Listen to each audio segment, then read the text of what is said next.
Hello साथीहरू, आज मन्दिर जानुभयो त हजुरहरू। हामी त पहिलो र दोस्रो गएनौँ, आज बल्ल जान थालेछौँ। त्यही पनि बिहानभरि यतातिर पानी परेर कति डिस्टर्ब भयो। अनि फेरि अब यसै ढिला भइसकेको थियो। अनि घर खाना बनाउने क्यार्नी गरेँ, नानीलाई पनि स्कुल पठाएर घर खुवाएर अनि 11 बजेतिर बल्ल हामी मन्दिर जान निस्केछौँ साथीहरू। अब यहाँ अलिकति थोरै फलफुल लिएर हामी यहाँबाट निस्किन्छौँ। अटो बोलायौँ, एकछिन अटो कुरेर बसेछौँ। अब अटोमा चढेर हामी मन्दिरतिर लाग्छौँ। अलिकति थोरै हिँडिसकेपछि बल्ल आउँछ हाम्रो मन्दिर। अनि आज चाहिँ मन्दिरमा हामी दुईजना मात्रै भइन्छ क्या हो, लाइन बस्न पर्दैन भन्दै भन्दै कुरा गर्दै गछौँ दुईजना।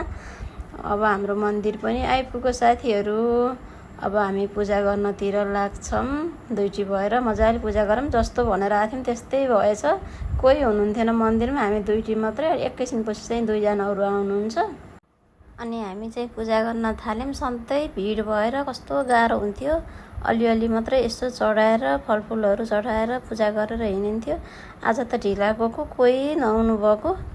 अनि आनन्दले धाजे मजाले पूजा गर्न पाइयो, घरमै पूजा गरे चाहिँ गरेर कस्तो आनन्द लाग्यो पूजा गर्दाखेरि पनि। अनि हामी यहाँबाट पूजासुजा गरेर अरेर हामी फेरि यहाँ सकेर हामी यतातिर पनि अर्को मन्दिरमा, शिवजीको मन्दिरमा गएर जल चढाएर अनि यहाँ पनि सकेर अनि यता आएर टिका लगाएर हामी घरतिर फर्किन्छौँ साथीहरू। ल, आजको दिन चाहिँ राम्रो होस्, शुभ सोमबार।